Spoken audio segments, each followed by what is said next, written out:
Hello, and welcome to this week's episode of the $1 Billion Movie Club. Each and every week, we look at the movies that made a whole lot of money and we go and examine them and see if they deserve to based off their artistic merit. As always, I am your host, Christian Pawan. With me, as always, is Pawan Mehta. Hello, Pawan. How are you today? I'm all right. I'm all right. I'm all right.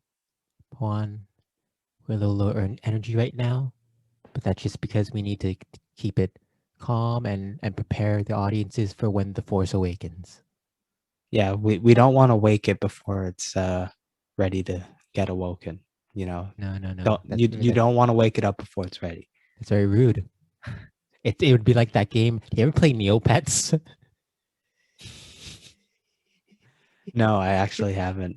I feel like we talk about Neopets on this podcast. We have talked about. There's this game where there's like an ice cave and there's like a snake in it, and then you either choose to walk in the cave and grab a treasure of sorts, or you might accidentally awaken the beast and then it attacks your Neopet.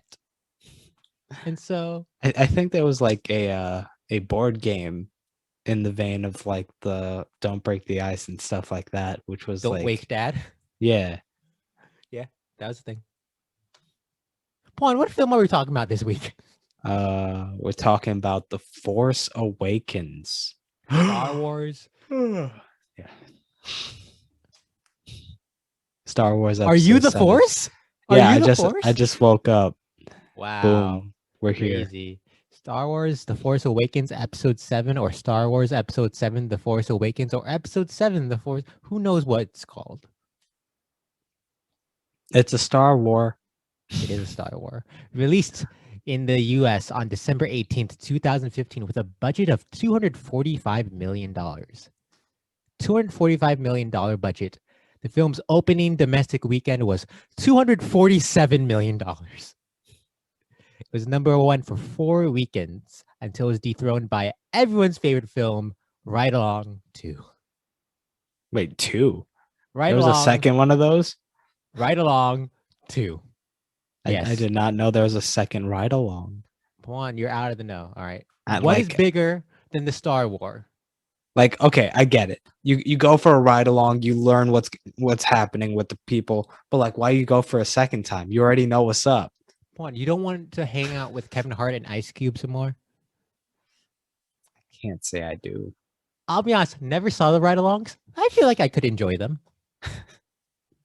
A press release from the Walt Disney Company on December 28th, 2015, headline, Star Wars The Force Awakens crosses $1 billion at light speed.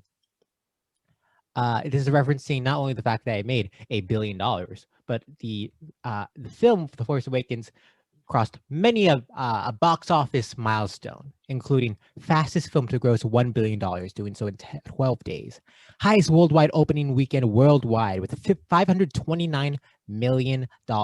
Fastest domestically to reach 50, 100, 150, all the way to $750 million. The first film to cross 800 and 900 million domestically. Record upon record, it just broke, shattered, destroyed, taking many from the Jurassic World. Later, many of these would be overtaken, but not all.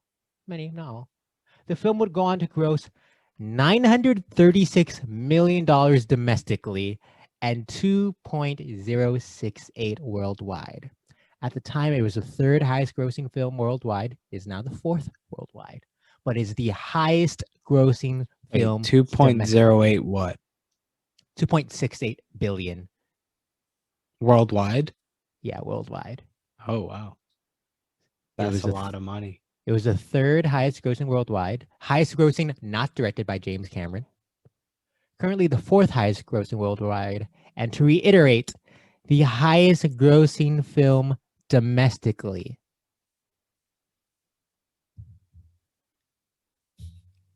Name a movie, Pawan. It made more money than that movie domestically. Well, you didn't give me a movie. Name a movie. Do you think it beat it? Name it. Okay.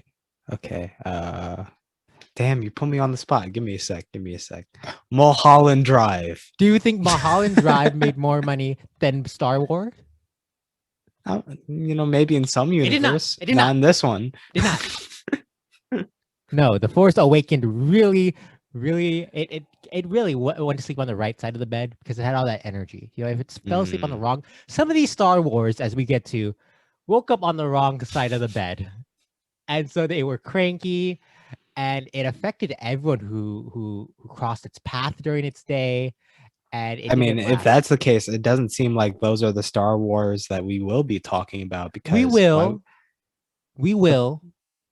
Even on his cranky days, people talk about Jeff Bezos. We don't want to, but we do. Star Wars, Force Awakens. Now, Pawan, please, for those who are uninformed, how did the Force Awaken? uh so like they're on this planet and this dude is like, yo, I need the map. And then the other guy's like, I don't like giving the map, but I think I'll give the map to you. So he gives him the map. And then the evil people show is like, we want the map. And then the guy who was given the map is like, all right, they're gonna take me. So I'm gonna give it to this little ball, and the ball's gonna escape. And the ball escapes. And then the guy who had the map is taken. And then the guy and then he runs into the stormtrooper who's like, "Oh, I don't want to kill the peoples." And then it's like, "All right, let's escape." And then while that's happening, the ball runs into this girl who's like, "Ooh, I need to stay here because my family gonna pick me up, even though I don't know who they are, and they haven't visited me in like 18 years. But they'll come. They'll come. They'll come." And then so they escape from that thing, but oh no, their plane exploded.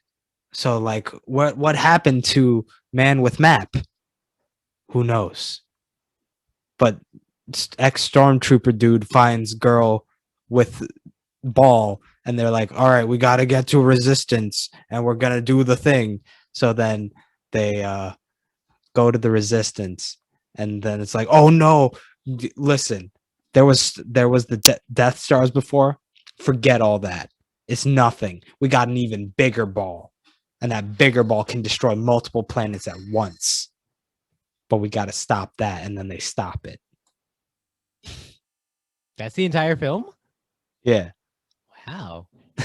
You really condensed that 2-hour film into perfectly bullet points. I assume we've both seen this movie before, right? Yeah. Yeah. I watched. So I watched episode 1 back when we did episode 1, maybe 10, 12 episodes ago. Mm-hmm. And then I told myself, I don't know if I'll do the prequels. But I did the prequels this week. I finished them off, and I went through the original trilogy as well. And this is a hot take. This is one of my favorite Star Wars movies. I'm gonna put it right out there. Put that right out there.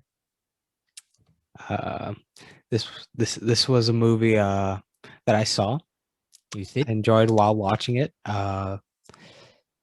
There's nothing that's calling me back to watch this ever again. I don't disagree with that. Yeah. But nothing calls me back to watch, I don't know, Ace of Cakes. Do you remember Ace of Cakes? I don't. A Food Network show where it's just them making cakes and for people, and they're fancy. But like if it's on, I'll watch it and enjoy it. I mean, I remember Cake Boss. See, but no, Ace of Cakes I think was before that. Cake Boss was like TLC's challenger to Ace of Cakes. Like Cake Boss, that they're out here in Hoboken. I know. Carlos Bakery. I know. I'm familiar. Represent. They're not a legend they're not just a legend like Han Solo, or what we thought Han Solo was. Here's the thing. I feel like the Star Wars movies, yes, I'm taking out the S. Star Wars movies, very annoying to talk about. Yeah. Because there's so many people that are just too invested. Mm-hmm. Just a tad bit. I don't know if they'll find this episode because we're hidden like that. We stay close to the ground. Oh, like the Millennium Falcon in this film. Yeah. I assumed that when we hit Last Jedi, then we'll have an increase in viewers because that's how that works on the internet. But yeah, it's a franchise I want to love but can't, and I don't know how much of that is just a fan base. But I always have fun when I watch the good ones. Let's put it that way. The thing for me is that I want to get more invested in this world, but it just feels so small. Does it? Yeah. Because it is around Because the Skywalker specifically. yes, because like even though you have these huge universes, it all ends up revolving around this one family that aren't necessarily that interesting in their own right. I do agree. Like, I'm bruh, okay. I after our previous episode when we were talking about Star Wars Episode 1, I did end up getting that pod racing game and I loved it. All right. I platinumed that game. And you know what? There are some really charming characters in that game, like Fudd Sang, who's just a little ball and is just a gremlin. But like he was never in any of the movies. He was cut out of it. There's a weird tonal inconsistency with these movies. In what sense? I think the original trilogy understands that there's a sense of play to them. Even with Empire that's darker, you do get this sillier element of like them landing into the mouth of this worm thing or just Yoda in general. And then you hit the prequels that take themselves so seriously. I don't think one took itself that seriously. I think when you watch the dialogue, like, come on, do you not remember that underwater scene where like they were just in the sub and then like they were being chased by the bigger and bigger creatures and then like the Anakin and well, not Anakin, Obi-Wan and the other guy would like Qui-Gon. Yeah, they were I will say, unfazed and then Jar Jar was in the back like, "Oh no." I did forget that. But maybe it's because I sat through the slog that is episode 2. Since then. Yeah, I don't remember much about episode 2, but like episode 3 also had some really fun moments. Like, come on. I think it takes itself too seriously. And then I found that this one takes itself seriously, but you do have those moments of levity, whether it is Oscar Isaac's first line to Kylo or Han telling Finn that's not how the Force works. I like how it ends up here. Also, just I prefer the dynamic action in these movies. At least this one. I'll comment more when we like get to the others. But compared to, I don't think the CG in a lot of the prequels age perfectly. They're a little off, and I think the action in the original trilogy isn't. You know, it was the 70s and 80s. They weren't able to do the CG that you are now. It's different. And so I'd rather watch these action sequences than Alec Guinness and David Prowse, I think, is in the Darth Vader suit. Literally just standing there going back and forth. No real intention in the way. Listen, sometimes you just gotta flip the toaster over just to brown the other side. Flip the toaster over? Yeah. Because the lightsaber is the toaster, so you just gotta. I'm imagining one of those pop-up toasters. So you flip it over, but the toast just hits the ground and stays in the toaster and gets messed up. No, that's how you get it to cook evenly. I see. But in the pop-up toasters, it cooks it from both sides. Yeah, but like that top side doesn't get it. Oh, you're right. You're right. Yeah, I'm sorry. All this to say, I really enjoy Force Awakens. To be honest, I did enjoy the fight scene in 1 more than any of the ones in here. I do think that fight scene in 1 is the best fight scene. Yeah. Not counting, I'm not counting the later Disney ones, which is gonna come. Watch, yeah. But that 1 in 1 is so vicious. And I think you had moments of that in this one. I like the raw unfanciness of Rey and Finn trying to figure out how to use the lightsaber in the moment. Right. I do like how in this one you do get like different perspective in terms of like the people coming into the fight and what they know and all that. Mm. Whereas it's not just like people who are at the top of their game just going at it. Like it does play around in multiple fields like that. Like the final fight between Rey and Kylo. You really get the sense that he's not trying to kill her. He's going easy. And also he's already injured and all that. So of course he's going to be weaker. Well, this is her first time holding a lightsaber, trying to figure out. There's a sense of natural ease, but uncertainty about how to handle it. Right. And I'll say it, Rey's my favorite of the three main protons. My favorite proton of the three protons on the three trilogies. Luke's a bitch. Anakin's. We'll get back to Luke when we talk about 8. Oh yes. But yeah, in the original trilogy, Luke's a bitch, especially in New Hope. And I hate Anakin, which you're supposed to, I guess, but like you didn't have to go that overboard. I love Anakin. I love Anakin. Ironically, though, right?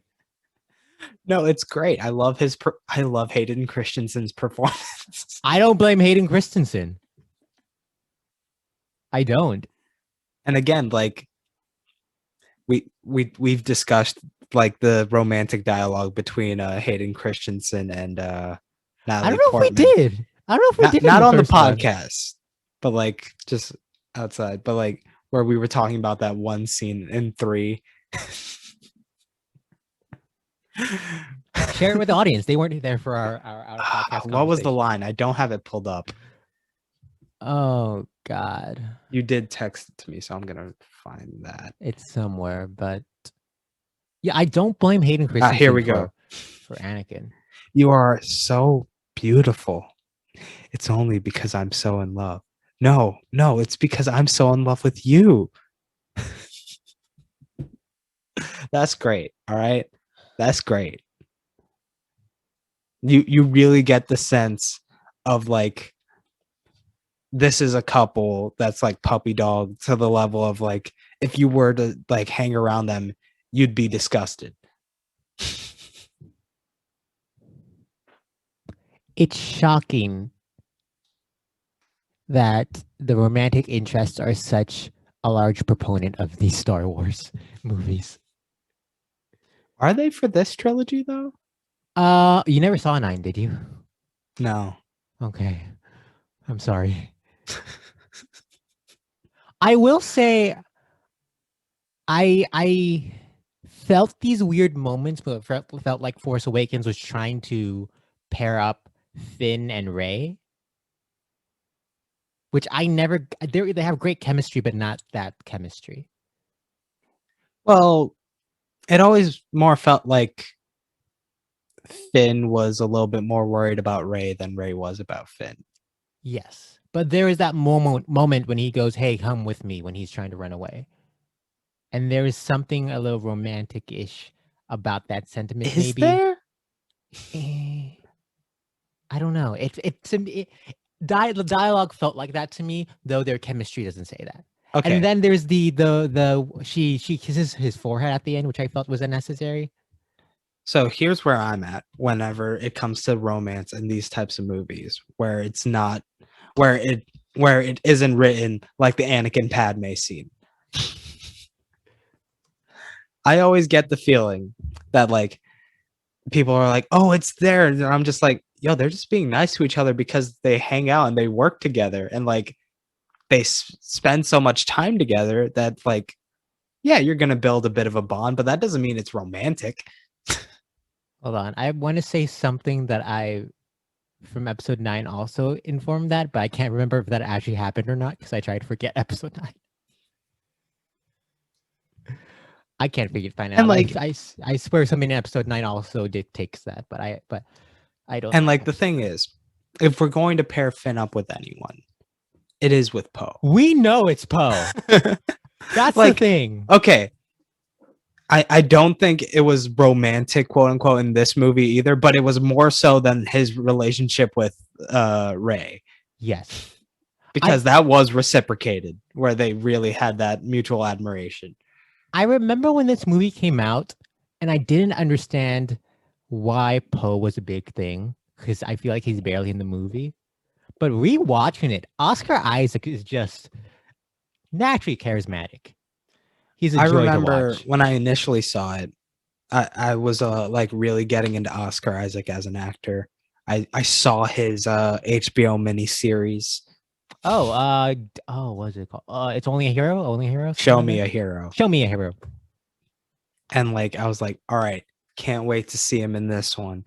And like the fact that they killed him off for half the movie only to bring him back, I was like, I wanted more. I wanted more Poe. I wanted more Still don't Poe. understand how he survived. He was Like, out of the thing before Finn was. It doesn't matter. see, but I've seen this maybe 3, 4 times now. I never pick up on the line where he explains how he got out.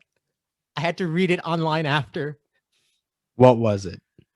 Just he got out of the plane before they landed and was far away from them and couldn't find them. Yeah. Makes sense. I somehow miss that every time I watch it. But yeah, Oscar Isaac. I'd rather watch Oscar Isaac, Daisy Ridley, and John Boyega hang out than the original trilogy. Yeah, but the thing is, you barely get that. In this one, You don't even get that in 8. no, you don't get that in 8, and then they force it in 9. I just like them better on screen. It's that simple. I like their energy on screen better. And no, the original trilogy is a legendary and classic, and they're great. But like, I'd rather watch these. But really, they're shit. That's what Mikkelsen is saying. He hates the original trilogy. Mark You Hamill, hear that? You hear that, Star Wars fanboys? Mikkelsen hates your golden goose. Mark Hamill, your best performance is as Captain Stickybeard from Codename Kids Next Door. End of sentence. No, Mark Hamill's best performance is in the first Yakuza game. Mark Hamill, your best performance is Skips from Regular Show. Which is End really of sentence. funny because like I think I read or saw an interview somewhere where like someone asked him about Yakuza because like with 7 they were gonna bring back voice actors or something like that. And they asked him about it. He's like, what's Yakuza? That's incredible. That's incredible. The man does a bunch of voices. He truly is incredibly talented. I feel like it took the new sequels for us to remember how good he is. So there's that. Yeah. I always feel like the sequels waste Lupita Nyong'o, a returning Wait, figure she's in here? the podcast. She's Mas Kanata, the orange lady with the Oh yeah. and she does solid work. It's just like she was fresh off her Oscar. You couldn't give her more to do. Well, I mean, like, if they're not human figures or robots, the series doesn't do much with them. They're just background characters. Well, Like they couldn't even give Fudd Sang a background role in the movies. Oh, from the game. Yes. I see. Is that canon? Is that Huh? game canon? I thought Yes. I thought everything outside of the movies was cut out canon. I mean, I don't see why the Pod Racer game couldn't be canon still. It's canon. I don't see why any of them can't be canon still, but they've been cut out. It's canon. Yes. Again, Lupita does solid work. Kind of forgotten. Shout outs to this film featuring half the cast of Ex Machina, which also came out the same year. Wait, half? Domhnall Gleeson and Oscar Isaacs. Oh yeah. There's 4 people in Ex Machina. Wait, 4? Then Alicia Vikander, and doesn't he have another robot lady?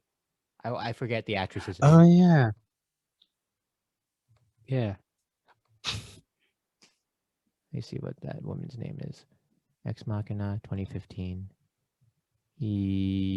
Her name. Yeah. And Sonoya Mizuno.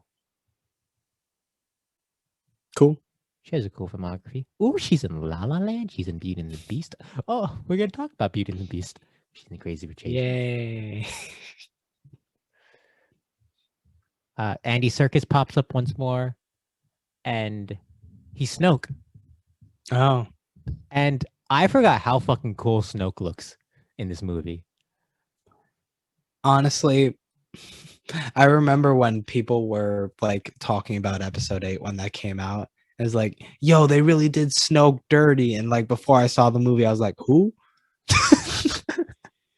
When I was going in to see 8, I had only seen this movie in theaters once. So I genuinely forgot Snoke was even a character. Oh, that's fair, because he's barely in this movie. The only reason you would remember him is because he's the Palpatine, and you know Palpatine's a character because they're copying and pasting. Yeah, but like I don't care. So yeah, he was just there in his hologram chair. I don't care either. That's why I forgot how cool he looks. I feel like 2015 was the best time for the Star Wars franchise. I mean, that was when it was reignited.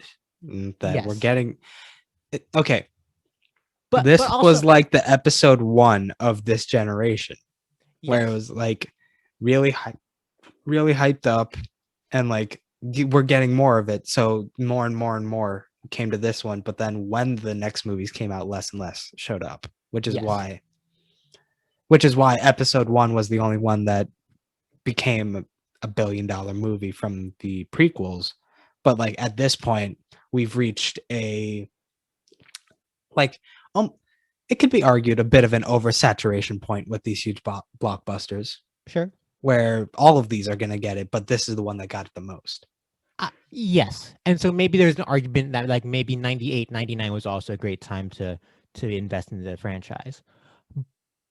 But in the years since, after this released, I feel like it started off, everyone was positive, and slowly people wandered off. And everyone became so divided on whether what's the right or wrong way to do Star Wars. But in 2015, I remember watching YouTube videos, listening to podcasts, and everyone's just excited. And that universal collective excitement was fun to be part of. Like, I remember the feeling of being in the theater and the revealing that Kylo is Han and Leia's son and Vader's grandson, which was like a weird to reveal, which I forgot. Yeah. And in retrospect, I'm like, of course, but that's kind of it was cool in the moment. I missed that. And here's the thing. We'll get to later movies about the random lineage explanations. When I saw that trailer, I was just like, okay, I guess I'm gonna see it. What trailer? The initial trailer for this movie, where like everyone said they were gonna see it. No, but like I wasn't hyped. It was more like an obligation sort of moment. Interesting.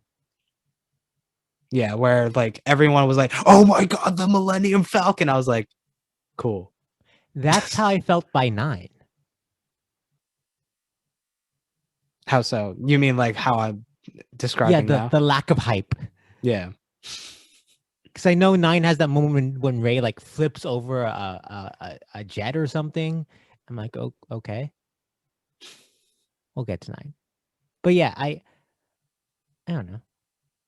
It was a different time to be into these movies than it is now. Yeah. Though one thing I will say about the trilogies, at least people were more excited by the end of the third one, like after the third one, than they were after the second one and the first one. Oh, the weird thing is that the prequels is the worst collective trilogy, but it has arguably the strongest ending of the 3 of them. Is it the worst collective trilogy? Yes. Is it? Yeah. Which one do you think is the worst collective trilogy? Collectively, I'd probably say this one. Do you not like The Last Jedi? I thought you liked The Last Jedi. For me, that's the one I enjoyed. You said you enjoyed this one too. I thought this was okay. Oh, okay. Whereas I really enjoyed 1, and I I st- really liked 3. I genuinely think people ironically like those movies and don't realize how ironically they like it. Listen, I, we just saw 1, and Yeah, I did not ironically enjoy that. I really enjoyed that because it was different. All right. I'll give you that. I saw shit in that Star Wars movie that I haven't seen in any other Star Wars movie. Yeah, because then everyone hated Jar Jar Binks, and then they did less and less of Jar Jar after. Well, not even Jar Jar. I was kidding. Pod racing. Like, come on. I don't. I was so excited for that scene. I thought that'd be the best scene of the movie, and then I was disappointed. We went over this. Yeah, but like okay, there's nothing in this trilogy that adds something that huge to the universe of Star Wars as pod racing has overall for in terms of other media and stuff like that. Sure. But do you need something completely different? And that's a No. genuine question with sequels and whatnot. I don't know. I don't think so, but there needs to be something to set it apart from just watching it the previous movie again. And it's tough for me to talk because most of the sequel, the other since Disney's made them, I've only seen the one time in the theaters. I'm uncomfortable speaking so definitively about it, but I do feel like 8 tried to do some stuff a little different. Yeah, that's why I like 8. 9 exists. And we'll talk about Rogue One, but like Solo was just fan service the movie. Yes. Like Solo, did we like the explanation for how he got the name Solo, which was so stupid. No one asked, hey, how did he get that name? In the same way that no one's asked, hey, how did Luke get his name? But like also Just a name. If that was the situation where he was given that name, why would he hold it as a badge of pride afterwards? I don't know. It's just some random guy at like the TSA that's just like, you don't got a last name? All right, you're nobody. I don't know. I don't think Solo's great. I do think it's better than the prequels, but that's a conversation for another day. I also, that's again, I just like the cast. Tell You what. Does Solo have a moment where a man has leaped to a higher ground and says and proclaims, "It's over. I have the high ground." Do the prequels imply that Lando Calrissian fucks his robots? I don't think that's a positive. Do the prequels have Woody Harrelson? Do the prequels have Donald Glover? Do the prequels have Phoebe Waller-Bridge? Yeah, but the prequels have some pretty good actors. Natalie Portman. Great. Hayden Christensen. Did you know Hayden Christensen's a Golden Globe nominated actor? For it's an indie movie he did like either the year of or right before Attack of the Clones. And then Kevin Kline was also nominated for a SAG award for the same movie. I can't remember the name off the top of my head, but like, and he did Shattered Glass, which is another like early 2000s award contender that people think fondly, look back fondly of. Like Hayden Christensen was legitimately about to be something, and then. But does Solo have Ewan McGregor? I'm not as passionate about Ewan as I am about Woody. I don't know. I'll put it that plainly. I think Ewan's better. You haven't seen Train Spotting, have you? Have you seen Cheers? I don't care about Cheers. 7 seasons of television. Woody Harrelson, terrific in all of them. Sure. I do need to watch Trainspotting. I'm not saying I dislike Ewan McGregor. Yeah. You know, wonderful in Moulin Rouge. One of the best parts of Birds of Prey. Those are just the ones that are coming off the top of my head. You know, Moulin Rouge, that's a movie that like I almost fell asleep in the middle of because I felt it was boring. But like I'll see clips of it here and there. And I'm like, yeah, that was a good clip. Maybe we should rewatch it. And like It has your boy Ewan McGregor in it. the way he sings in it, it's like it's not great, but like he's trying. Hey, I got some Moulin Rouge on my phone. All right. Earlier today, Ewan McGregor singing your song by Elton John popped up on my thing. I was like, oh yeah, I enjoy this. This song is for you. Just the way he belts in that movie. It's like it's not great, but like, damn, that's got heart. That's got heart. Ewan McGregor, talented person. So back to episode 7. I unintentionally just started rattling off the characters just because I'm on the Wikipedia page right now. Mhm. Is there anything specifically you wanna tackle talking about this movie?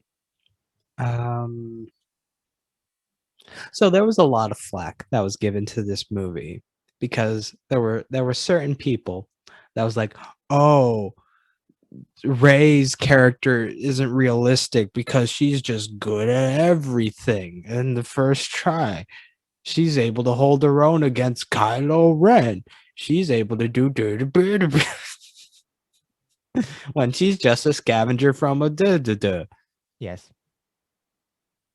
That was dumb. That was Yeah. really fucking dumb. That's really dumb. She had so much free time on that planet. She was able to figure stuff out. Yeah, and And also like she has the knew the Force. parts. She knew the parts she was working with because she had to sell those parts.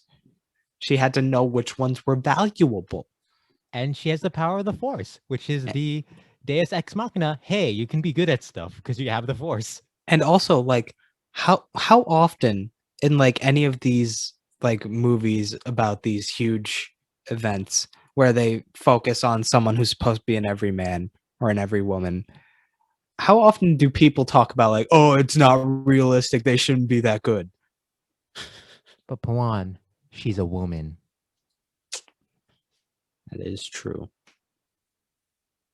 But Pawan, Luke Skywalker's the same fucking way and more whiny.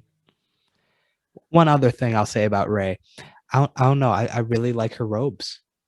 She Just has how flowy they are. It's like it seems like it would be fun to be in that costume. I really liked her introduction in this movie.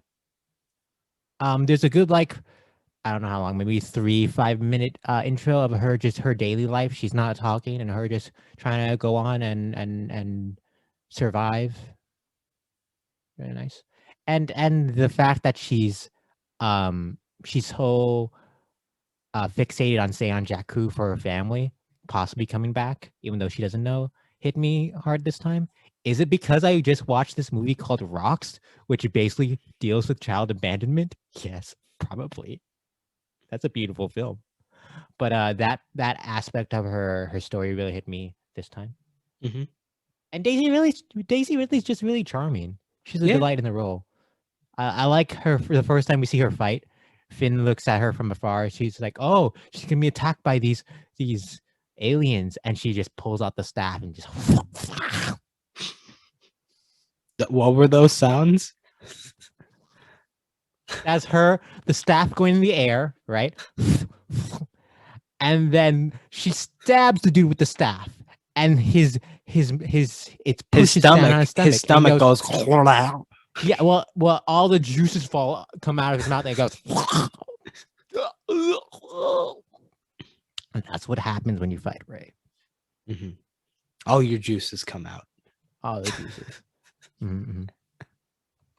Same thing with John Boyega, who's a wonderful presence in this film. I watched Attack the Block for the first time recently. Have you seen that? I have not. He's great in that. He's charismatic as well. Whenever he's excited and happy, I get excited and happy. All right. when he and Ray are flying the Millennium Falcon, and he finally lines up the shot and shoots. Oh, I'm delighted. When him and Oscar Isaac get away and are screaming in joy. You got me, Boyega. And I'm It was excited fun. that both of them are finally starting to do other stuff, or are getting recognition for other stuff. What, you're telling me you didn't like Murder on the Orient Express? I'll be honest, I kind of enjoyed it. I didn't hate it. I kind of enjoyed that. It Daisy was Ridley's pretty fun. solid in it. She's married to Leslie. Oh no, she's dating Leslie Odom Jr. in that movie, which felt weird watching it just because of the age difference.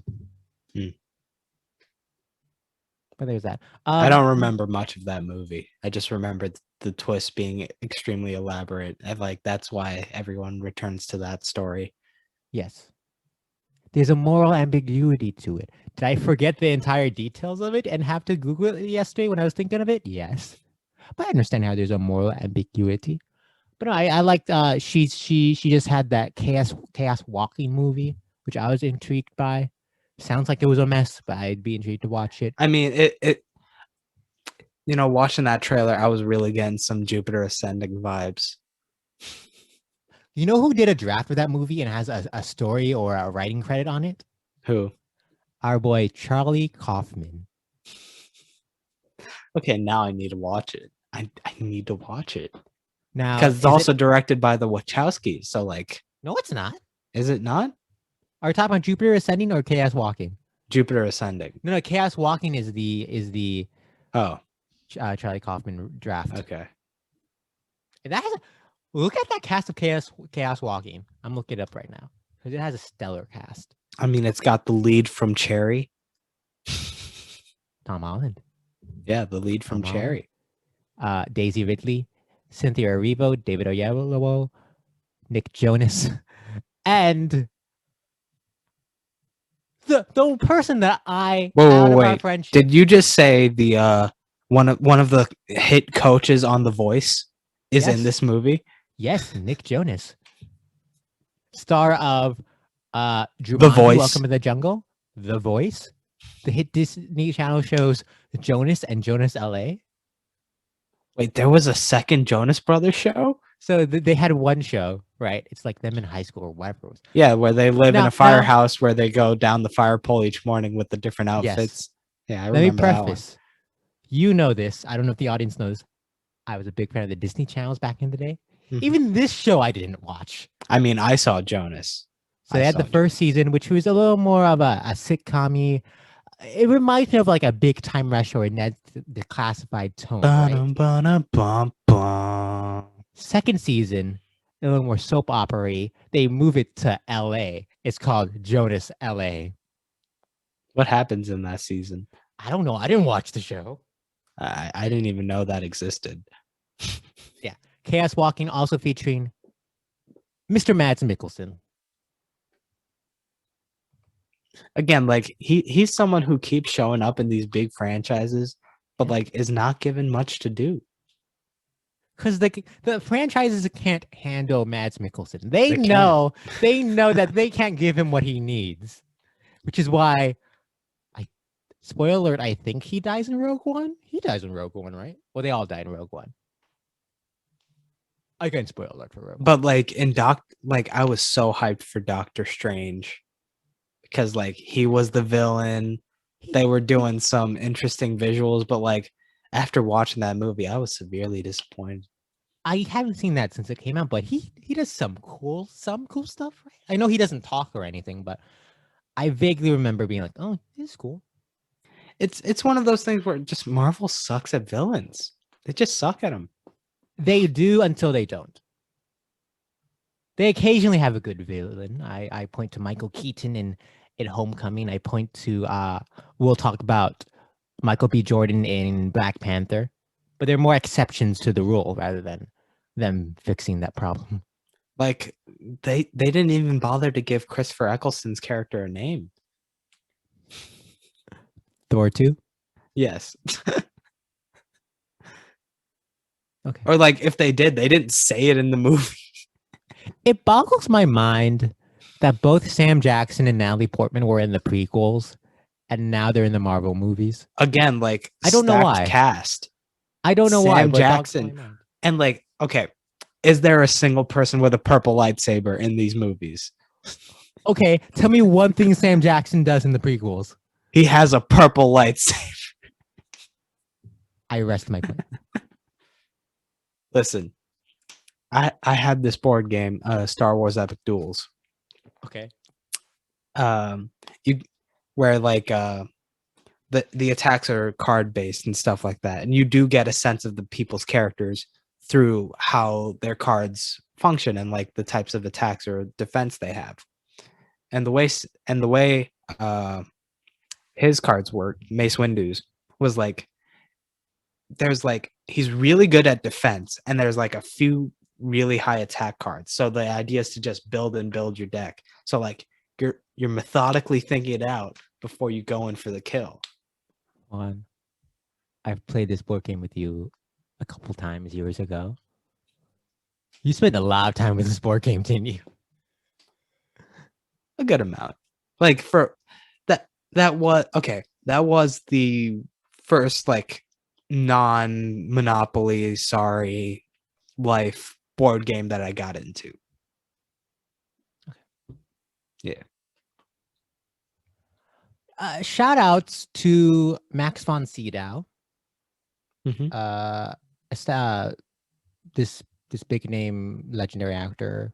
I forgot till the SAG Awards in memoriam. He died recently. He's in the very beginning. He's the one who talks to Oscar Isaac. There's that. And is this the one that had Daniel Craig? Yes. He's the stormtrooper that she uses the Force on for the first time, which is fun. We love Daniel Craig returning to the podcast after Skyfall. I don't know after hitting number 1 on the charts. He did. They did. Wow. I don't know if he's coming back in the podcast, but there's that. Shout outs to Billy Lord. Billy Lord is Carrie Fisher's daughter. Is one of the Resistance people. I was a fan of her back on Scream Queens, the Ryan Murphy show. Pawan, you may remember her as being one of the great 21st century cinema characters ever made. Gigi from Booksmart. Do you remember? I don't remember much about Booksmart. You gotta rewatch Booksmart. She's the one who just pops up everywhere. Cool. You gotta go rewatch Booksmart.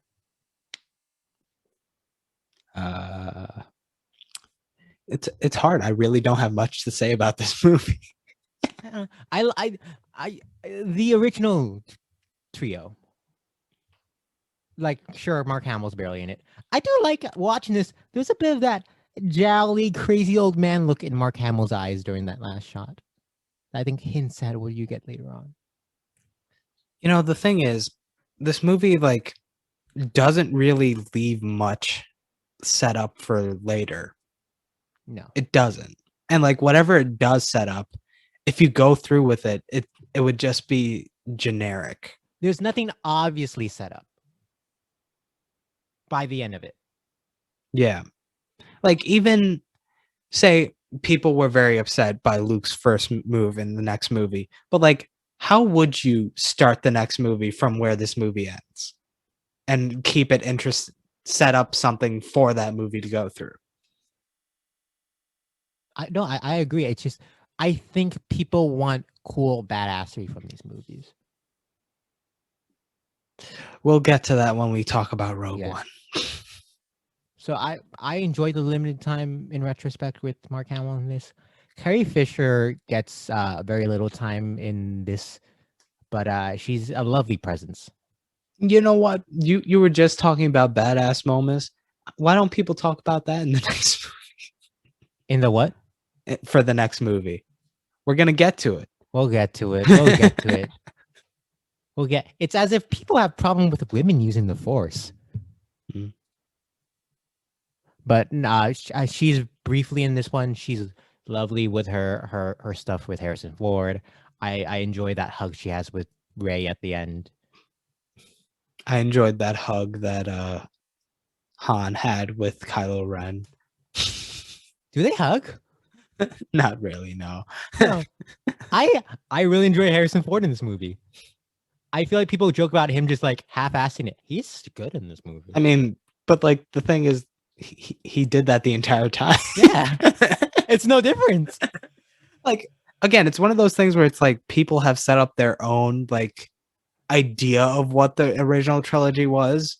Yeah. So like when these actors come in and do what they did in the original trilogy, they're like, "What are you talking about? That's not what they were like." Yeah.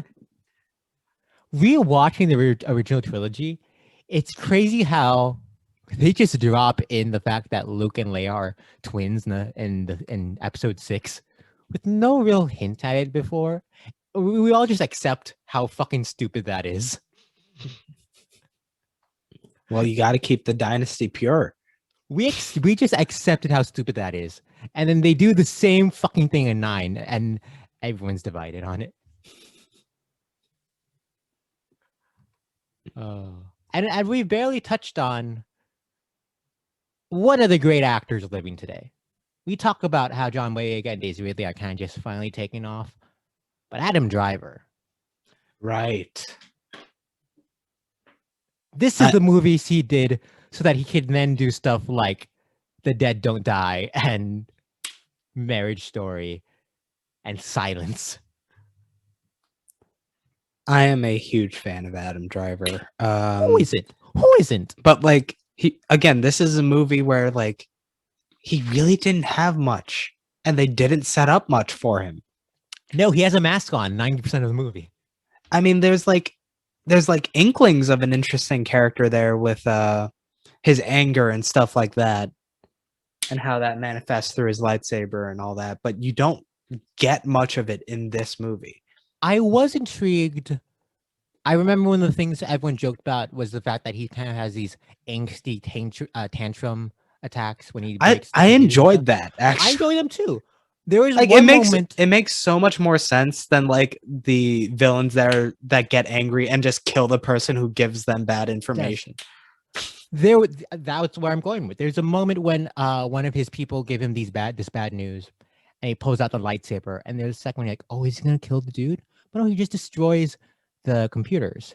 And I'm pretty sure he doesn't kill someone up until he kills Han Solo, which is the inner turmoil, the conflict within him of whether he is bad or how good he is. And I thought that was reflected well in how little he kills.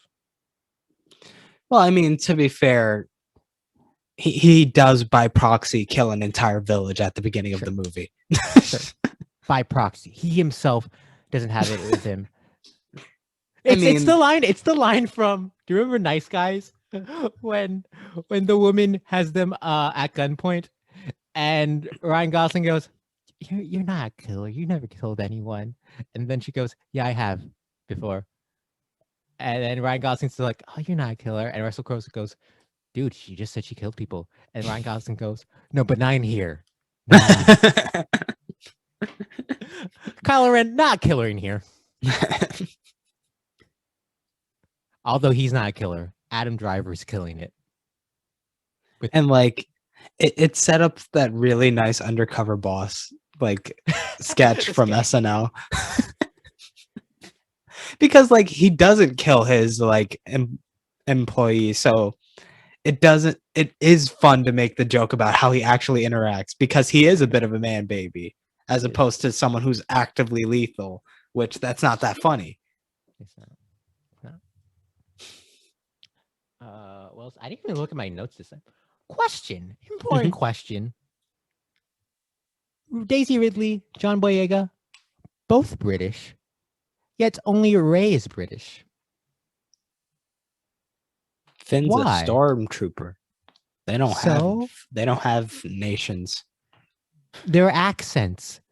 No one else has ever had a British accent in these movies except briefly Carrie Fisher in the first Star Wars. Well, that's just the Jakku accent in this universe. It's not, because no one else on that planet has that accent. Listen, I don't know what to tell you. Maybe she just felt like using her British accent. I guess. I'm looking at the Wikipedia page. So many people had cameos in this movie. Mhm. You got Warwick Davis was in this. You got Bill Hader and Ben Schwartz did the sounds for BB-8. You got BB-8 is just so cute. we haven't even touched BB-8 is the minions of this movie. You know what I'm saying? You know, is there okay, there's like a minions for each of these movies that I've seen in this sequel trilogy. I don't know about 9, but there is one in the first 2. Yeah. I think there's an argument on who it could be 9. We'll get to that when we get to it. But BB-8 is the character made to create merchandise, and I'm fine with that. Like, it's gonna happen. I'd rather it be BB-8 than Hux, General Hux, I mean, they made Hux figurines though. but not like a Hux pillow. Actually, You know that's a thing. it is a thing. Probably is a thing. This franchise, as much as I relatively enjoy most of the sequel movies, what a waste of Gwendolyn Christie. Who? Captain Phasma. Gwendolyn Christie. She was in Game of Thrones as Brienne of Tarth. I forget if you ever finished Game of Thrones. I saw like 5 episodes. She's the best part of the final season. And Captain Phasma does nothing in any of these movies. I mean, to be fair, neither did Boba Fett or Jango Fett, Which who is why she's based off of. My next point, Boba Fett fucking sucks. People like him because they were kids. Boba Fett's a fucking bitch. All right. Return of the Jedi, he's pointing his gun to tell Han and Luke to jump in the Sarlacc pit, right? And then the fight happens. And Han, who is blind, accidentally pushes Boba Fett into the pit. And everyone loves Boba Fett. Yeah. He a bitch. Phasma wasn't given too much to work with except for like I don't know, I like the like character interactions. Sure, she didn't have a cool moment in like fighting, but like I like the interactions that she had with like Finn throughout Sure. the movie. Sure. And then there is episode 8, which we'll get to. I generally cannot remember what happens to her in episode 8. I know she's in it. Oh, I wanna say- remember. I would say- remember. Possible spoiler alert? I don't know. I want to say, you don't have to confirm. I want to say she died in episode 8, but she might have not and been in 9, and I forgot because I don't remember what the fuck happens in episode 9. I do like early on as they cut back and forth between the spaceship and Jakku, the color contrast, the difference in color tones. You get the oranges and the reds of the desert compared to the darks and the grays and the blues of them on the ship. Especially the interrogation of Poe felt so much darker than anything I've seen in a Star Wars. Just any? I don't know. It felt forceful from Kylo. There was the blood. I feel like you don't see that much blood on people in Star Wars. The opening interrogation of Poe, it just hit me hard. I mean, It struck are me. you forgetting the younglings? Yes, but that's more implied than actually seen. But like, come on, you just see that kid's face, and then you just from the perspective of I cannot take that seriously. I cannot take any of that movie seriously, except for the fun action. but like the way that kid looks, he looks terrified. Like he does not know what's about to happen. Is it about the scene and of the uncertainty of what Anakin may be about to do, or the quality of the film in that the kid actually has no clue what the fuck's going on in this movie? I don't know. I thought, you know what? I'll just say it.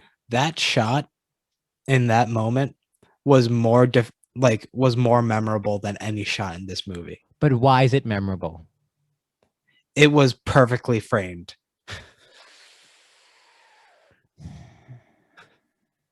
All right, I'm giving you that. It's a solid shot. And now let's talk about J.J. Abrams. Do you have stuff to say about JJ? We haven't even mentioned JJ. I don't have anything to say about JJ Abrams. You know, he's given these big franchises, like how Joss Whedon was given both the DC and the Marvel. J.J. Abrams was given the Star Wars and the Star Trek. Yes, JJ's not the other dude. I mean, when it comes to like personality wise and like professionalism, no. But like, I'm not a fan of J.J. Abrams' work. I can't say I am. Let's look at his work. Also, aren't you watching Lost right now? And you know what?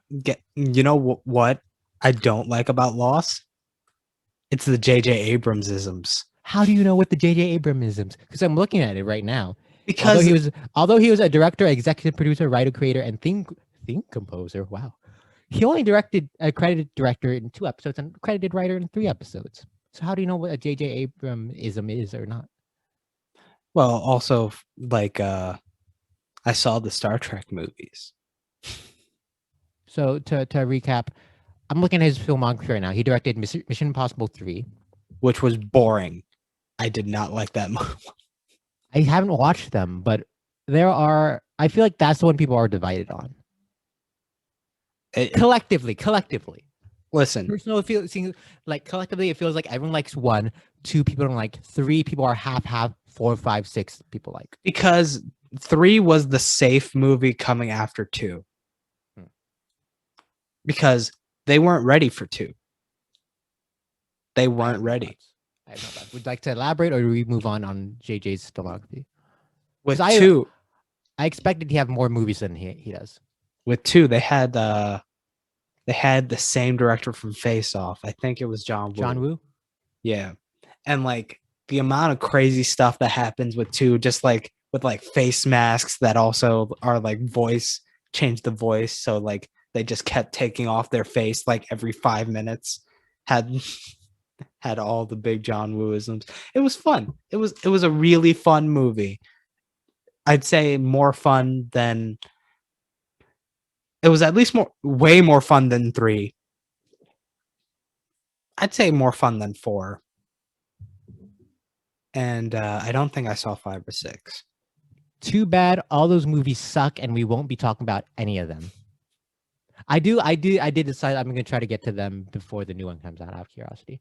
But they're not, they suck according to the box office. And like the thing is, the later movies do feel like they're going more in the Fast and Furious vein of like Pawan?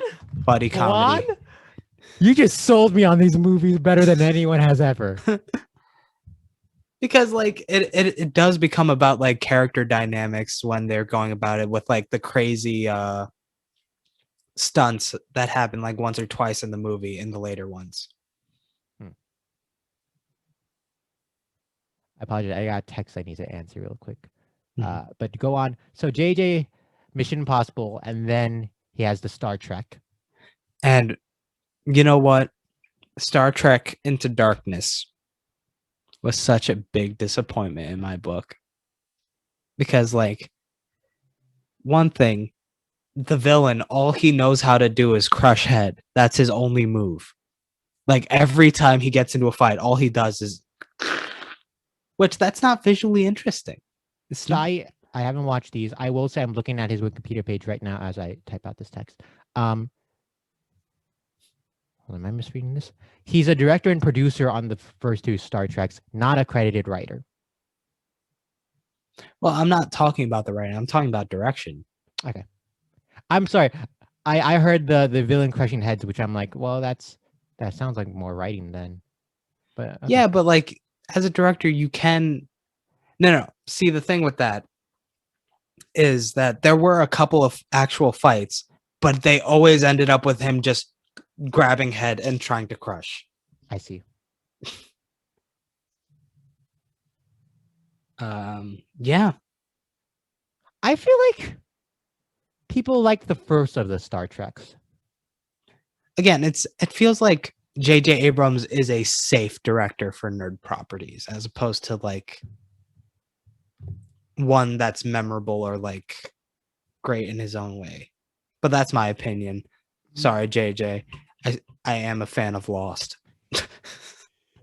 I can't because I'm looking. I've only seen the 2 Star Wars. I haven't seen Star Trek, The Mission Impossible, or Super 8, which I forget he did. Yeah, that was a movie that's forgettable. But that's I saw JK. that one. I forgot it existed until you brought it up. We need to shout out arguably the most important person to any Star Wars. Mhm. Do you have a guess who I'm about to say? No. John Williams. Oh yeah, the score. Because even when the movie's not great, fuck does the score elevate it. Even when it's not the iconic stuff from the original trilogy, like he does some good shit. To be fair though, the way the musical scores worked when it was like bringing up these iconographies from the original trilogy, did feel a little too forced. But that's That's fair. more decision of editing than the actual music itself. Speaking of editing, this is the first film we've discussed on the podcast in a couple of weeks, I think. Nominated for 5 Oscars, the most of the sequel movies, possibly the most since the original. I forget. It was nominated for. Let me pull it up just so I don't have. I want to say the names. John Williams, Best Original Score. Matthew Wood and David Accord, Best Sound Editing. Andy Nelson, Christopher Scarbosio, and Stuart Wilson, Best Sound Mixing. Roger Guyett, Patrick Tubach, Neil Scanlon, and Chris Corbold, Best Visual Effects. And Mary Ann Brandon and Mary Jo Markey, Best Film Editing. I mean, I get why they were. Again, it's all the technical awards, and it's Yeah. Star Wars, so it makes perfect sense. You know what's the dumbest part of Got that award? historic precedence. You know what's the in dumbest part turn- of that award season? What? So Disney was so worried about spoilers, they didn't show the movie to press. And Of so it wasn't course. eligible to like for Golden Globe, SAG Awards, et cetera, et cetera. Movie comes out, you know, there was an initial excitement. So the Critics' Choice Award said, hey, I know we put out our nominations for everything. Let's make it a special 11th Best Picture nominee in that one award and nowhere else. You know what? Let's talk about that real quick. Yes. I'm tired of what Disney has done with film discourse in terms of like protecting quote unquote spoilers so heavily to the point where it's actually hard to have discussions about their movies without getting people mad, because like if you try to be vague about it, people will be like, oh, there's no context. But then if you talk about things like you're spoiling the movie for people who haven't seen it. It is, on a marketing side, it's fucking genius. It is. But but it also, the other thing it does help are those YouTube creators who do feed off of that, who in a sense are an extension of their marketing leg, even though they're not actually being paid to do so, where they'll put out the review that's spoiler free and then the spoiler full review, and that's like 2 videos off the same movie and they get double the views. But no, the thing that bothers me about spoiler alerts and whatnot, and I dropped like 8 of them in this podcast, so whatever. But listen. If you're worried about spoilers, why are you listening to us? We literally discuss every aspect of the film that we can think of. Oh, I meant I brought it when I bring up like Rogue One and okay. Episode 8. But I do think by emphasizing spoilers and the literal events that happen, it reinforces this idea that it's about the literal actions of a movie, and instead of the emotional core behind it. Sure. But specifically this movie, that is what it is. It's a lot more plot driven than character focused. I think you get enough of it with Rey and with Kylo and with Finn, but it is overshadowed by what happens. I think we're on the same page, but iterating it, articulating it differently. And I don't think we need to accidentally argue for 5 minutes on this. Fair enough. But like, we'll get to the other movies, but yeah, I'm not a Are fan you of. are you talking about Zootopia? I was very worried about Zootopia spoilers before we're going into that movie. Were you really? No, it's Zootopia. Yeah. Wonderful. Just by putting so much emphasis on spoilers in that sense, it does reduce a movie down to just the events that happen. Yeah. And if that's all you care about, why are you watching the movie as opposed to just reading a plot synopsis? I don't know. I feel like that's why people hate the what is it called? The Rathtar scene. Do you remember this scene? In this movie? Yes. Yeah. It's when I had fun with that scene. I liked that scene. It was a fun action moment. It's silly. Yeah. It's fun. And I think that again, that's the weird tonal inconsistency with these movies. I think they're at the best when they're fun. And I think people take them way too seriously. I kind of freaked out in the opening when I forgot that Kylo uses the Force to freeze Oscar Isaac's blaster in the air. That just looks fucking cool. Yeah, got you and I like seeing blue line. It's nice. Yeah.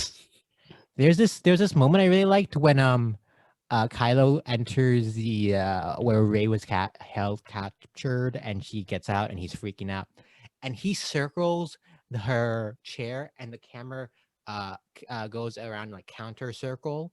And I like that little flare. I don't know if that is cool looking, but I thought it was cool looking. I like the weird dream sequence she had when she goes to the lightsaber. That was cool looking. I like okay. Going off of that, I remembered one other aspect that is pure J.J. Abrams isms. Mystery box stuff. Sure. Where the whole point is just the mystery. And like whenever they actually do end up revealing it, it is whatever you expect it to be, so it's not interesting. And like it's like, oh, but it has to be important because they kept building it up. And I think that's also what a lot of people were disappointed in 8 by, that he didn't fulfill those.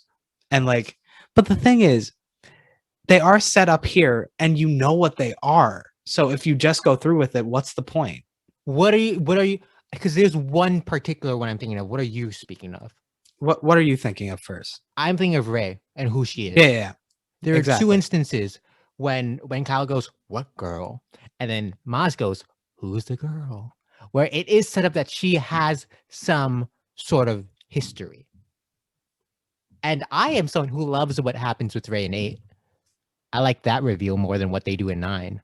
But it is odd when they're so on the nose with teasing it. Yeah.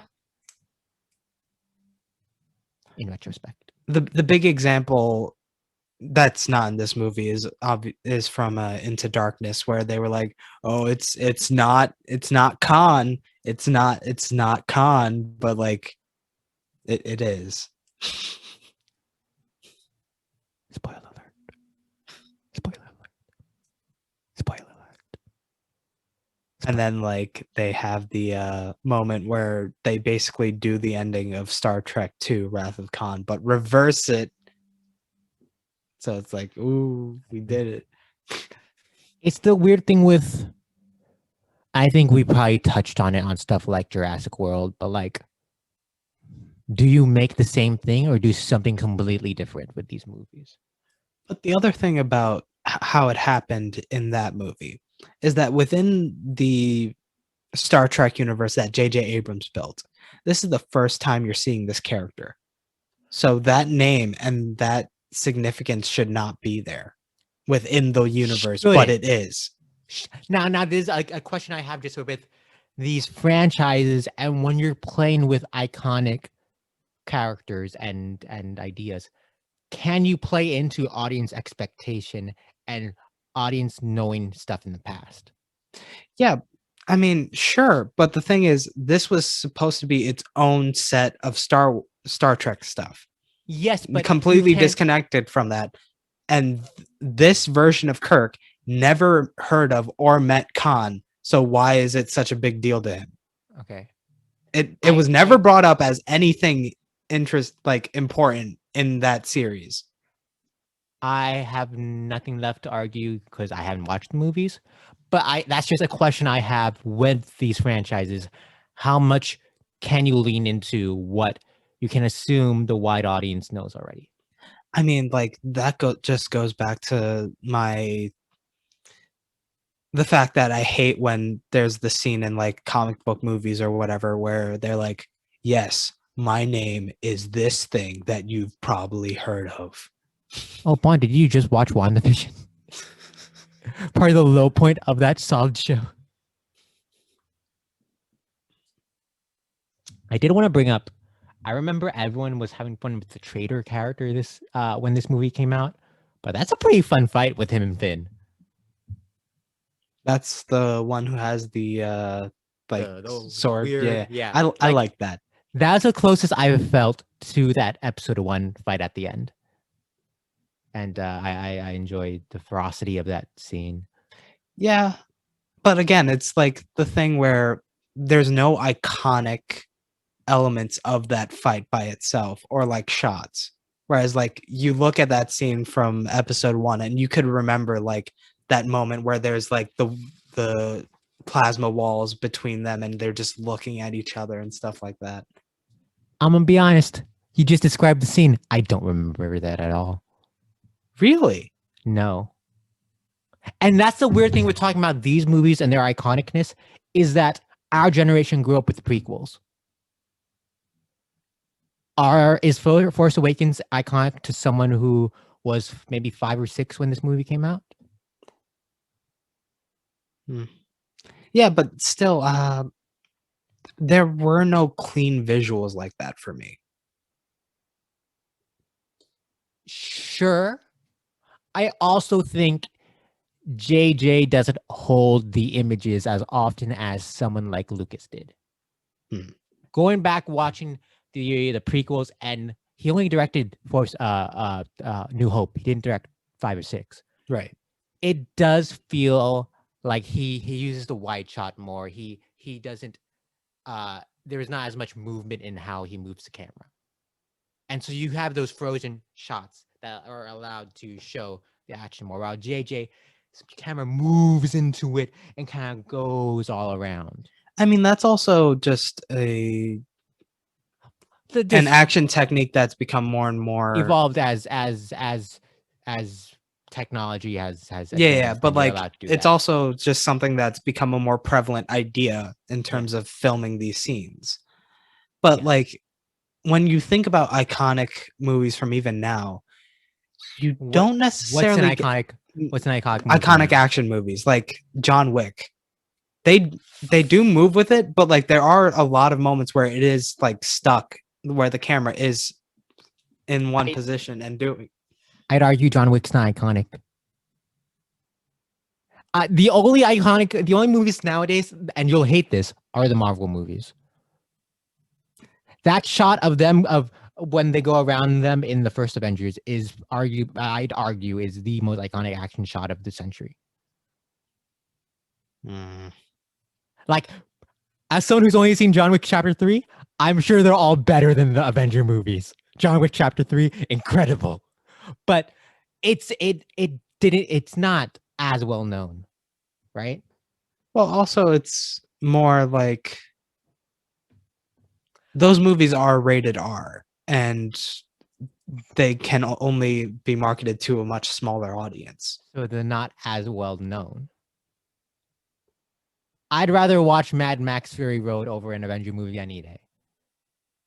Yeah, I'm not gonna. There were iconic moments in that movie too. If you're into cinema and film, not if you're walking down the street and you want to start up a conversation with someone about Mad Max. I could talk to anyone on the street about Avengers. My grandparents went to those movies. Like, those are the iconic films of today. Your grandparents went to the Avengers movies? They saw the Avengers movie, like, without me. They saw the Avenger movies. You know, the funny thing is, I have this one uncle who had not seen any of the Marvel movies, and the first one he saw in theaters was like Infinity War. Oh, And he was like, "What's the point?"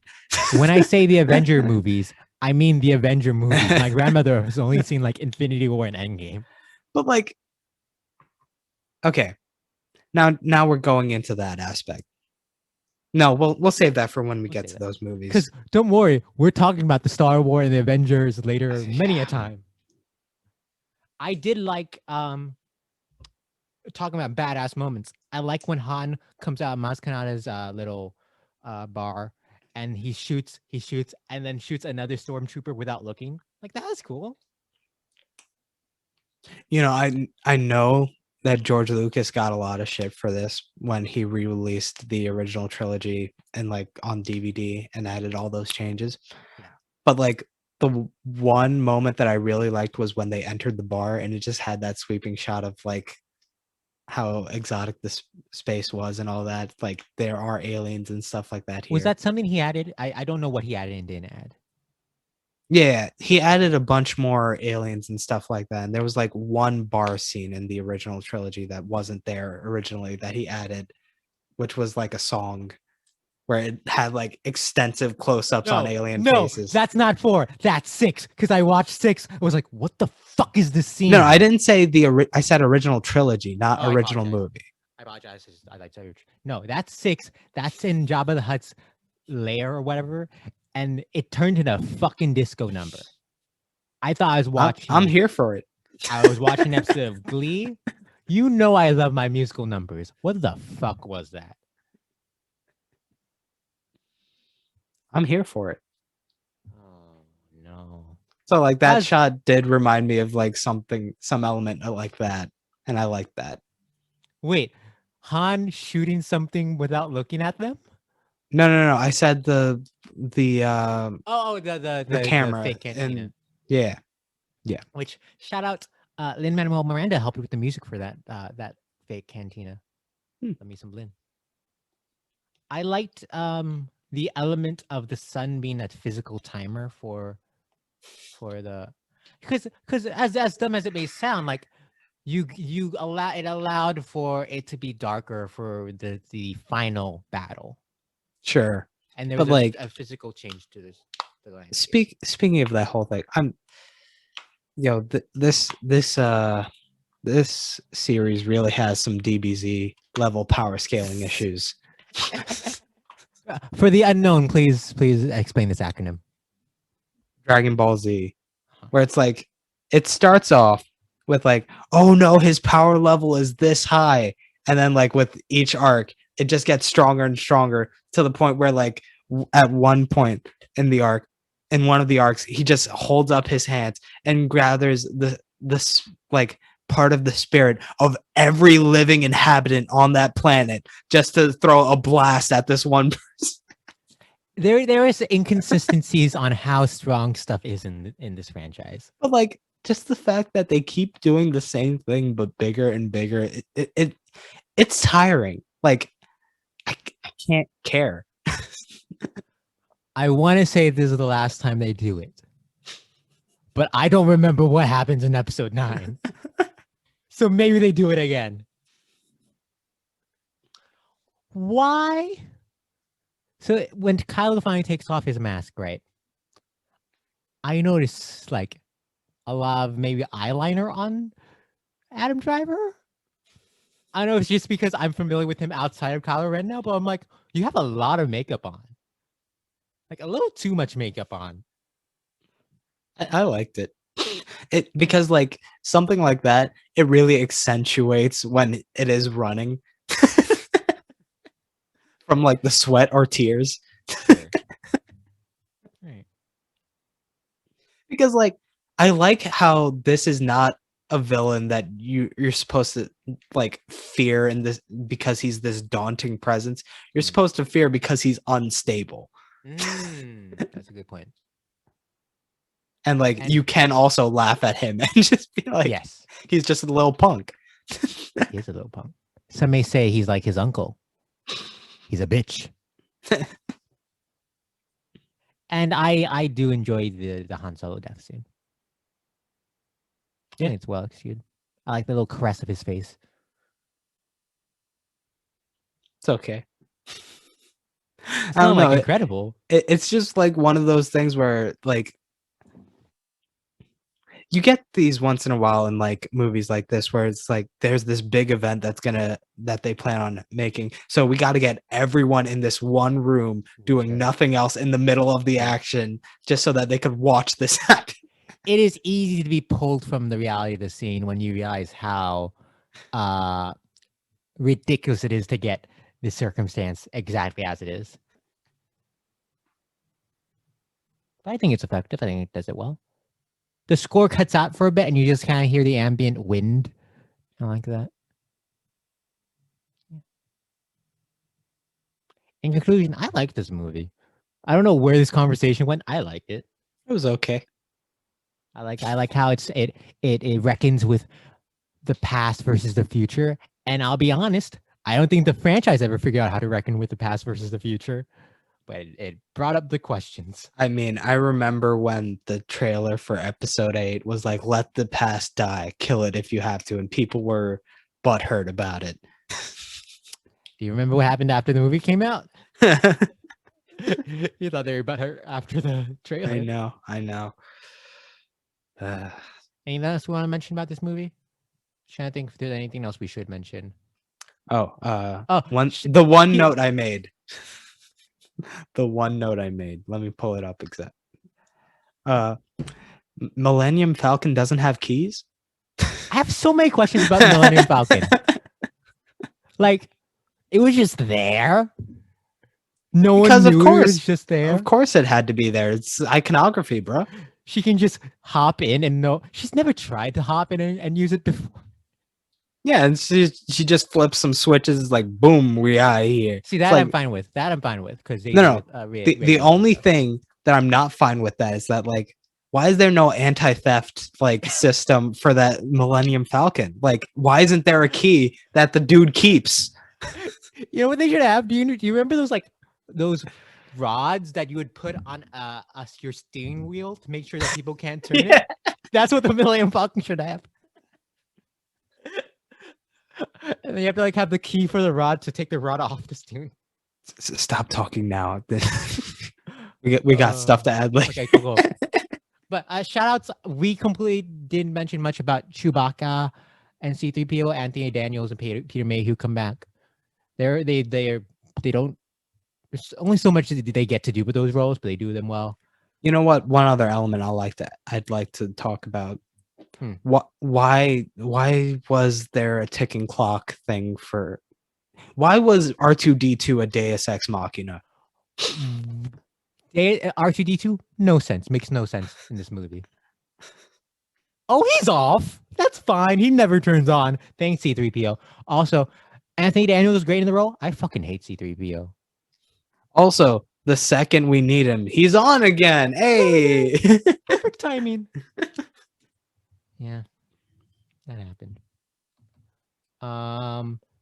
We didn't mention JJ co-wrote the script with Lawrence Kasdan, who also worked as a writer on the original trilogy and Solo later on. And Michael Ardent was a co-writer of this film. Not a household name. He won the Oscar for Little Miss Sunshine and would later on be nominated for adapted screenplay with the team that wrote Toy Story 3. So this is the second Michael Ardent movie we're talking about. That's fun. He's a story consultant on Incredibles 2, a film we'll talk about later on. He's on the senior creative team of Cars 2. Ooh. You know I love me some Cars 2. And worked on the screenplay of Hunger Games Catching Fire. Good for him. The best of the Cars movies. So those are our thoughts on Star Wars Episode 7, The Force Awakens, or Star Wars The Force Awakens episodes. I don't know how to read this. Look at this. It says Star Wars on top, and in the middle it says The Force Awakens, and below it says Episode 7. You're supposed to read the brackets. So it's like an inverse PEMDAS. It's an inverse PEMDAS. Wow. You read the outside of the brackets first, and then you read the inside. And on Wikipedia, it just says Star Wars: The Force Awakens. No episode 7, but then it says also known as Star Wars: Episode 7 The Force Awakens. Yeah. It shouldn't be that hard to name this movie. Listen, there are many there are many names for all of these huge budget movies, like how, you know, Furious 7 was named Sky Mission in Japan. It was. Thank God you mentioned that. But as we discussed, this movie is a movie. It's not perfect. No. Some may say there is no such thing as a perfect movie. Would you say? You know what? I'm gonna say it. There is no such thing as a perfect movie. In this moment, I just thought of it. Pawan, I want you to name a movie. All right, name any movie. Name any movie. Cars 2. You think that's a perfect movie? It's pretty close, but it's pretty not. close, but it's not. It's not. All right. What was the movie you named earlier when I did this bit again? Mulholland Drive. God. Mulholland Drive. You think Mulholland Drive is a perfect movie? I'd need to rewatch it because I don't even remember what happened in that second half. I knew it was fun. I've never seen it. I'm pretty sure you can never find out what happens in that movie. Pawan, it's time to see how we would improve The Force Awakens. All right. I'll go first. Okay. I'll go first. So there's this one moment when they're like hatching the plan as in the resistance camp as to how they're going to go about this. Mm-hmm. And then like Leia or like one of the generals says like it uses the power of the sun. Mm. Now what allows you to feel or taste the power of the sun, you might ask? Sunny D. Question. Are you a Sunny D person or are you a purist and call it Sunny Delight? I'm good with Sunny D. Wow, okay. And as we know at this point that Sunny D did do that tweet where they pretended to be suicidal. So what if we tie that in and like the Sunny D is one of the members of the resistance? Wow. And it's like they were able to knock out the Star Killer, but like they couldn't. They like had to bottle the power of the sun in that Sunny D, and like they don't know how to use it yet. And like that bottle can only hold so much before it has to just let it all go. I am speechless. It's incredible. Well done. And we talked about Millennium Falcon doesn't have keys. I'd like maybe a moment where maybe they don't know where Finn and Rey are, and like the dude who owns it just sees them about to hop in their car, and so he just presses the panic button on the keys and it just like starts going off, and then like all the First Order people just turn and look, and it's just like, oh. And then Rey's in the thing like, we gotta go. I like this added moment of brevity. Levity. Sorry, not brevity. Levity. Yeah. You know who plays that dude who like owns that place? Who? Pretty sure it's Simon Pegg. Fun cameo. So those are some of my fixes. All right. How would you fix this movie? Pawn. I have a hat on. You do. Some may say it is a thinking cap because I wore it while watching this movie. You know, it's a specific color. It reminds me of a Star Wars character, actually. Oh. Kermit the Frog. Kermit. That's not Kermit the Frog. Hi-ho, Kermit the Frog here. No, I can't do a good Kermit. I tried. Anyways, I was wearing this hat while I was watching this film. And there's a line when Han says he could talk his way out of anything. Right. And then he's gonna go handle the people who like he owes money or whatever, right? This is in the Rathtar scene. My mind goes, huh? Han can talk his way out of anything. He's gonna challenge these people who are obviously there's gonna be some type of conflict. That's how cinema works. There will be a conflict. Han can talk his way out of anything. So he's going to fight someone else who also can talk his way out of anything. So the door is open. Who's there? Who's there? Roman Pierce. Tyrese from the Fast and Furious movies is there. And he joins the group Listen, somehow. I know that like the Fast and the Furious movies are getting more and more ridiculous, but we still got like 2 or 3 more movies before they're in space. Yeah. And But also, remember, this is a galaxy long time ago in a galaxy far away. But Pawan. So remember- are you telling me that Roman is an immortal being? Pawan, let me just remind you that the third Fast and Furious movie is canonically the 7th, 6th. Yes. So we're jumping all around in the timeline.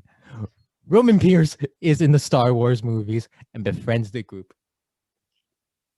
Now, if that's the case, by like the end of this trilogy, we need an example of like when he goes into cryosleep or something, and then he wakes. We'll see what happens when we get to 8 and 9. That's all I'm gonna say. Now, Rowan Pierce is now there. Rowan Pierce is now with Ray and Finn as they watch Harrison Ford and Adam Driver out on this long pathway. In this moment, and Kyle's like, "Father, I need your help." And Harrison Ford will then be like, "All right, I can help you." And then there'll be a close up on the lightsaber, the handle of the lightsaber. Both their hands are on the handle. And Kylo Ren's thumb slowly moves to press the button. I assume there's a button on a natural lightsaber. I know the toys have them, but that's just, a way for the toy to work. I don't know if a real lightsaber has a button. So Kylo Ren slowly moves his thumb to the button. Cut to a close-up of Harrison Ford's eyes darting down. He sees Kylo's thumb moving toward the button. And then you get this head-on shot of this POV of Han Solo looking straight at Kylo Ren's face. All right. And slowly you hear a pew! Before Kylo could reach and press the button, Han pulls out his blaster and shoots Kylo, because Han shot first. And so Kylo then, angsty and angry, pushes him off the ledge. That's killing Han Solo. But don't worry, Han shot first. Oh, wait. Off of that, I got a new idea. All right, So now that Roman is in this universe, he's going to be at that scene too, next to Finn. Sure. And like once there's like all that, so we're gonna have like blocking wise, Rey's gonna be forward, and then we have Finn and Rome towards the back. Rey's forward, Finn behind, Roman back, Chewbacca all the way back. No, like you're Finn thinking, and Rome are like next you're to thinking each a other. triangle, a triangle. Yeah. Okay. Triangle. So like there's like this drama that's about to unfold with like Han Solo and Ben. And then like Rome just comes up to Finn and is like, yo, this is some white people problems. Let's just head out. and then pulls Finn back. But then Finn has to grab Finn's like, Rey. No. Oh, he has to grab her hand. Yeah, and then Rey's just like, no, I gotta watch this. It's like, yeah, damn, it really do be white people problems. And then Finn tells Roman, hey, I think it's that dude's birthday. Let's stay and then you can do the birthday bit. And Roman's like, yeah, okay, I'll stay to do the birthday bit. Cool. And then once he gets stabbed, we just get a close up on Roman, and he's like, I guess it wasn't his birthday. Yeah, we have two takes. Either I guess it wasn't his birthday, or I guess it was a birthday and his death day. And we'll let JJ decide which one he thinks is better as the director. I think we found something. JJ, when you do the Lost reboot, call us. Yeah. Listen, we could think 7 steps ahead so that you don't end up having to create like your entire mythos in the last 3 episodes. I thought there's like an entire season of weird shit in that show that explains it. It's Did you finish mostly it? not yet, but I have heard things. All right. Well, you'll find out when you watch it. I don't know. I don't see myself watching the show soon because I'm too busy ranking stuff. Puan, those were our opinions. Right. Some may say they were emotional. We're caught up in them. We may have caught some feelings. Mhm. I think that's how the kids use that term. However, Just like reached out, grabbed the feelings, and just like brought it in. It's like, I want to talk about this thing, but that's not yes, important. that's not important. Because although this is science fiction, there is a science to the fiction. And there's a science fact that is more important. Puan, it's time to rank this movie on the $1 Billion Movie Club's ranking. Mhm. Let me share the screen with you. I usually have this better timed, but you know what? I clicked something by accident. Here we go. All right. What was last week's movie? Last week's movie was Minions, right? Minions. Yes. Yes. All right, so Puan, let's flip the coin. Coin flipper. Flip again. Oh, what are you calling? Heads. It landed as you said that. Are you keeping this? You know I always say heads, though. I don't know if you're ever going to change. Do we keep this? It's up to you. Call it again. Heads. It's tails. Best 2 out of 3. Fine, let's do it. Best 2 out of 3. Call it. Heads. It's tails. Some bullshit. I apologize. All right. All right. Last Is week's this movie. movie better or worse than Minions? I like this better than Minions. Is this better or worse than Hobbit and An Unexpected Journey? Oh, I for sure like this better than Hobbit. Is this better or worse than Jurassic World? Huh. That makes me think for a second. I'll say better. Is this better or worse than Titanic?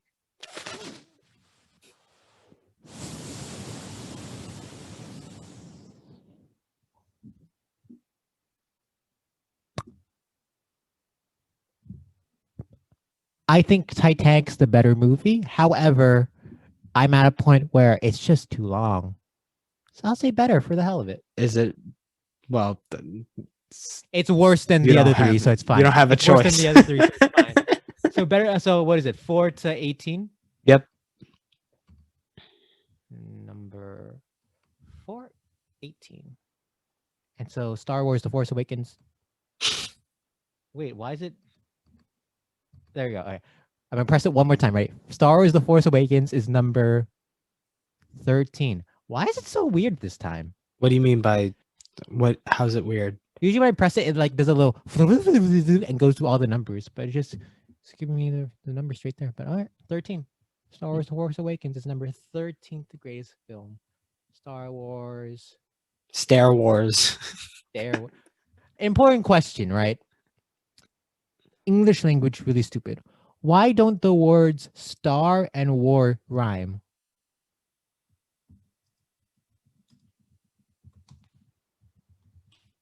They both end in AR. You best believe if I was choosing this right now, this would end up being 35 or 36. Well, it's the science. We can't argue with science.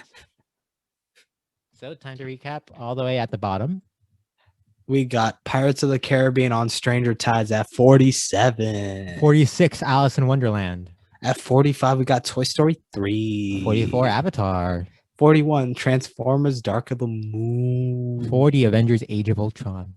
38, Transformers Age of Extinction. 37, Pirates of the Caribbean: Dead Man's Chest. 34, Star Wars Episode 1, The Phantom Menace. 33, The Dark Knight Rises. 32, The Dark Knight. 31, Marvel's The Avengers. At 30, we got Minions. 28, The Hobbit: An Unexpected Journey. At 27, we got Harry Potter and the Deathly Hallows Part 2. 26, Jurassic Park. 25, Iron Man 3. 24, Frozen. 22, Jurassic World.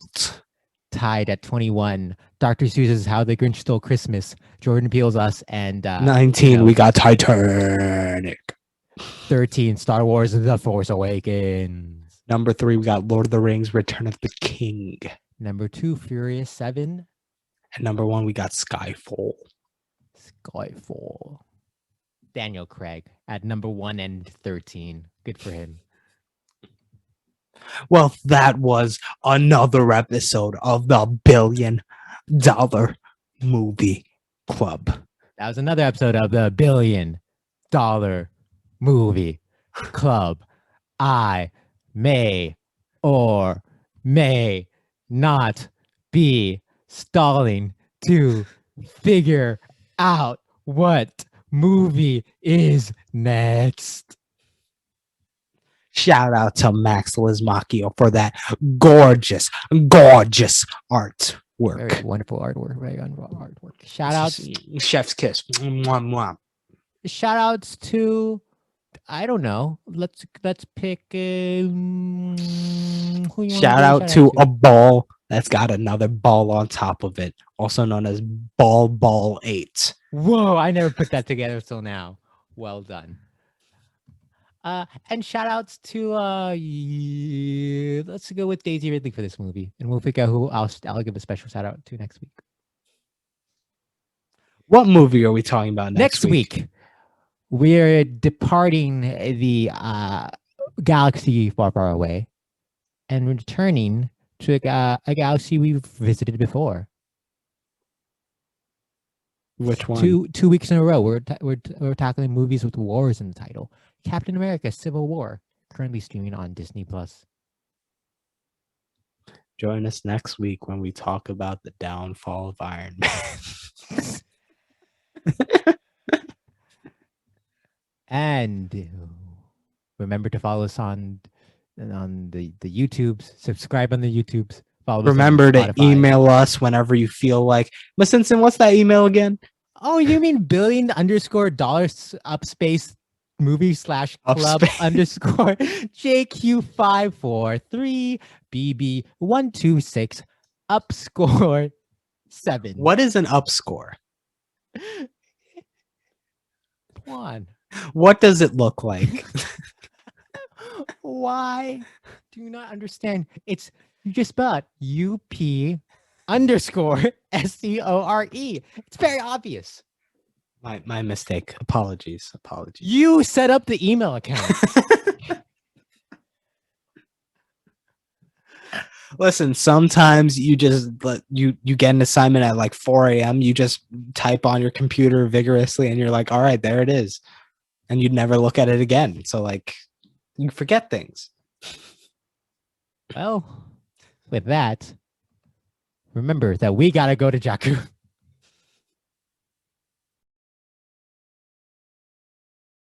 Kylo Ren's back. Come on, give your dad a hug. Come on, Ben. Come give your dad a hug.